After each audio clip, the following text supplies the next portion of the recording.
요한계시록 17장은 타락한 종교단체를 상징하는 큰 음녀가 후 3년 반에 적그리스도의 미움을 받아서 완전히 파멸당하는 그 내용을 우리가 공부했습니다.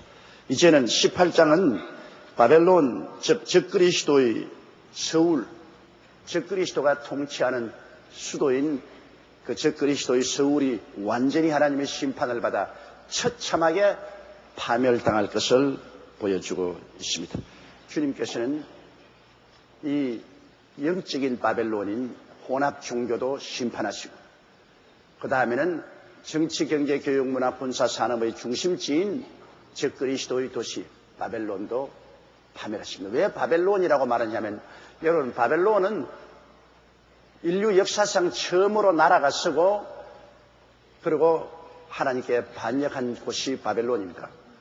이 바벨론 지역에 에덴 동산도 있었고 그곳에 반역이 시작되고, 그 다음에 거기에 세운 아수르 왕이나 아수르나 바벨로니아나 모두 다 하나님을 반역하는 적대적인 세력인 것입니다. 더구나 초대 문명에 있어서의 바벨론은 굉장히 큰 나라고 바벨론 수도는 굉장한 큰 도시였었습니다. 그래서 그 바벨론은 언제나 인류 역사상 하나님을 대적하고 하나님을 저항하는 세력의 그 상징적인 언어로 사용됐습니다. 바벨론에서 바로 타락한 바벨론 종교가 생겼죠. 니무로스의 아내가 자기 아들 담무스가 사냥하다 죽자 그 아들을 안고 있는 자기가 성모고 그 아들이 메시아라고 하는 그런 바벨론 종교가 결국에는 온 세계 종교의 모체가 됐습니다. 그래서 종교적으로도 바벨론은 혼합 종교요, 타락한 종교의 원산지고, 정치적으로도 하나님을 대적하고 거역하는 하나의 상징적인 그러한 도시가 된 것입니다. 그러므로 이 하나님께서는 적그리스도의 수도인 그것이 파리가 될지 런던이 될지 로마가 될지 그것은 벨기에의 수도가 될지 알 수 없지만은 그 적그리스도의 수도를 하나님께서 멸망시킬 것을 이게 예언하고 있는 것입니다.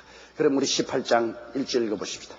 일 후에 다른 천사가 하늘에서 내려오는 것을 보니 큰 권세를 가졌는데 그 영광으로 땅이 환하여지더라. 이 일 후에 이 종교적인 심판이 있을 때 그 다음 정치, 경제, 교육, 문화, 군사, 산업의 도시인 물질적인 가시적인 바벨론의 심판이 있는 것입니다. 여러분, 언제나 종교가 부흥하면, 다시 말하면 예수 그리스도를 믿고 하나님을 섬기는 이 신앙이 왕성해지면 그 나라 정치, 경제, 교육, 문화, 군사, 산업이 다 왕성해집니다. 그러나 신앙이 타락하면 그 다음 정치, 경제, 교육, 문화, 군사, 산업도 다 타락하고 망합니다. 영혼이 잘 되면 범사가 잘 되고 강건해지고, 영혼이 잘못되면 범사도 잘못되고 파탄이 됩니다. 구라파가 기독교가 왕성할 때, 예수 그리스도를 열심히 믿고 선교사를 온 천하 만국에 보내고 기독교가 왕성할 때, 구라파는 정치, 경제, 교육, 문화, 군사, 산업에서 세계가 따를 수 없는 거대한 강대국이었습니다.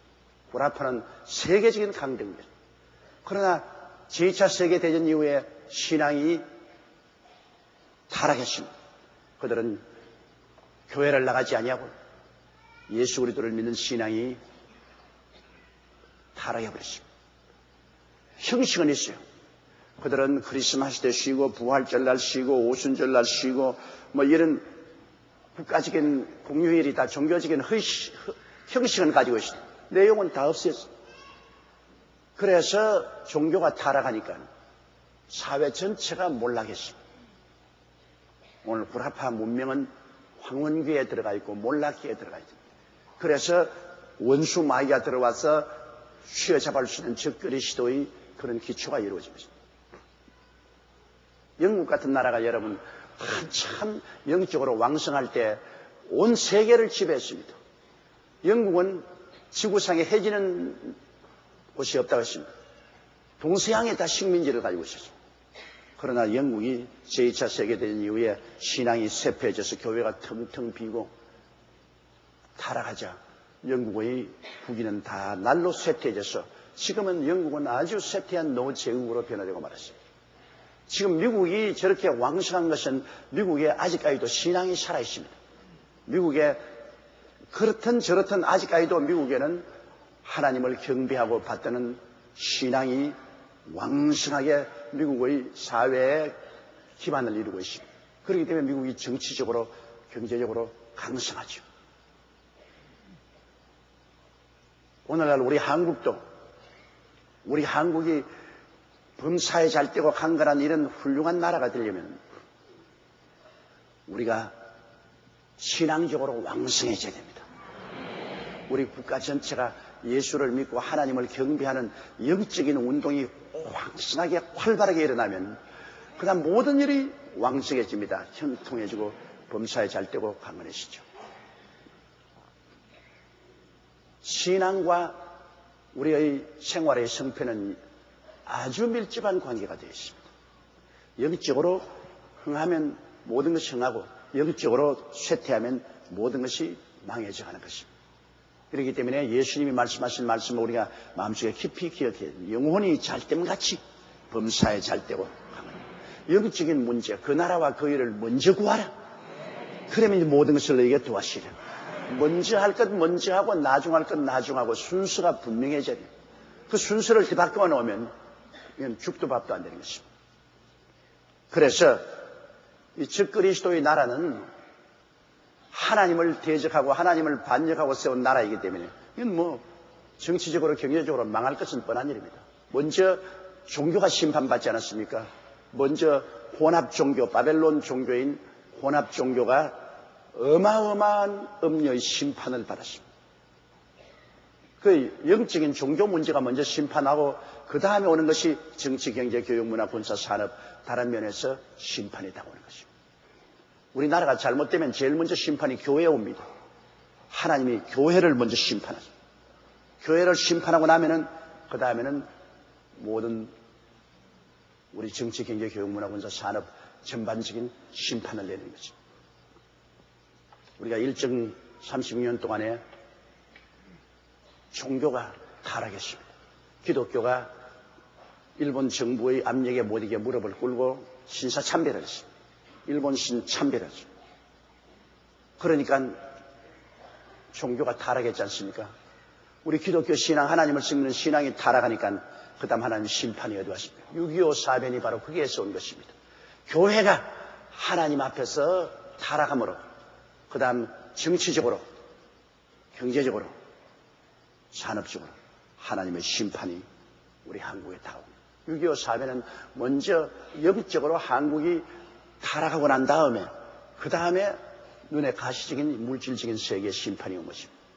또 1960년대부터 한국이 크게 물질적으로 부흥한 것은 1960년대부터 우리 한국에 거대한 부흥이 일어났어요. 굉장한 부흥의 역사에서 1년에 평균 한 100만 명씩 예수 믿고 돌아왔습니다. 굉장한 역사가 일어났었어요. 6.25 사변 났을 때 한국의 기독교인 수가 한 60만 정도밖에 안 되었어요. 그런데 지금 1200만이라면 이건 뭐 천문학적인 숫자로 영적으로 부흥이 됐습니다. 전체 교회가 쓰고 성도들이 부흥회 때마다 구름대같이 모여오고 그렇게 해서 영적으로 왕성해지니까 하나님께서 우리 한국의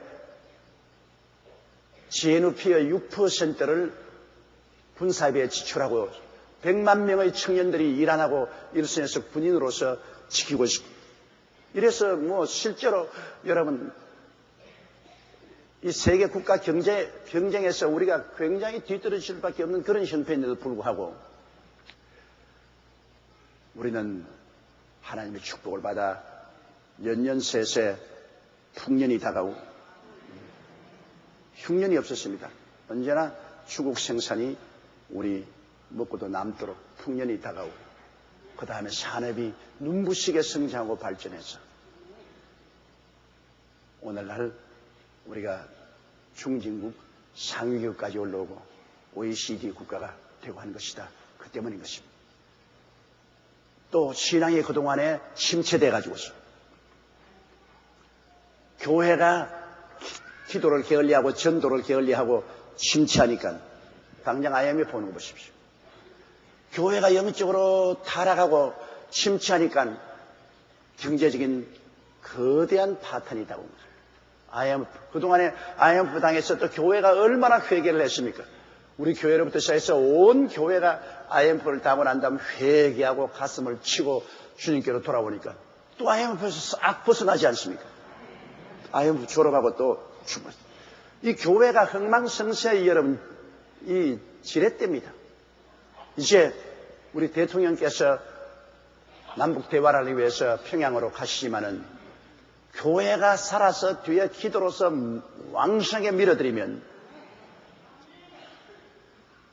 이 하나님의 거대한 능력으로 휴전선도 무너지고 민족 분열의 담장도 무너질 것입니다. 아무리 사람이 여러분 방파제를 세워놔도 막 거대한 폭풍우가 와서 해일이 일어나면 막 방파제고 뭐고 다 날아가 버린 겁니다. 그냥 한 도시를 휘몰아치고 이처럼 뭐 북한에서 뭐 아무리 공산주의 방파제를 세워가지고서 주체사상의 방파제를 세우고 해도 성령의 해일이 일어나면은 뭐 하나님의 손이 가서 밀면은 무너지지 않을 건 아무것도 없어요. 지금 우리 대통령이 북한에 가지만은 눈에 보이지 않은 거대한 하나님의 손이 따라갑니다. 왜냐? 그동안에 우리 대한민국에서 얼마나 기도를 했습니까? 남북 통일을 위해서, 북한을 위해서 흘린 눈물이 신혜를 이루었습니다. 우리 여의도 순복음교회만 하더라도 해마다 잠실에 모여가지고서 남북 통일을 위한 얼마나 부르짖는 기도를 했으며 우리 교회에서도 얼마나 남북 통일을 위한 부르짖는 기도를 했습니다. 이 기도가 하늘에 상달되어서 하나님의 성전에 향기가 가득하게 되십니다. 그러므로 이제 남북 대화를 위해서 가는 대통령과 그 일행의 뒤에 눈에 안 보이는 하나님의 손이 이렇게 들어가요. 하나님께서 문을 열면 닫을 자가 없고 닫아놓으면 열 자가 없죠. 하나님께서 통일을 시키면 누가 막겠으며 하나님이 갈라놓으면 누가 통일을 시키겠습니까? 우리가 정치적으로 볼 때는 소련이나 중국이나 일본이나 미국이 있어서 그들이 동의하지 않고는 남북 통일이 안 된다고 말하지만 그거는 인간적인 정치적으로 본 것이고 우리가 신앙적으로 보는 것은 하나님의 손이 움직이면 그게 무슨 소용이 있습니까? 그러므로 우리의 도움이 하나님께로부터 오지 사람에게로서 오지 않습니다. 하나님이 우리 피란 처여 우리의 요새여 우리의 이리하는 반석이시니 우리를 새 사냥꾼의 올무에서와 극한 연병에서 건지시는 이는 하나님이십니다. 미국도 소련도 일본도 미국 중국도 아닙니다.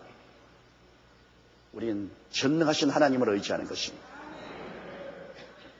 그런데 자 이제 하나님께서 타락한 종교를 심판하고 난 다음 그 다음에는 정치를 심판하는데 그게 18장에 이제는 17장에는 적그리스도 시대의 혼합 종교인 바벨론 종교를 심판하시고 18절에 정치적인 이제 적그리스도의 수도를 심판한 것입니다.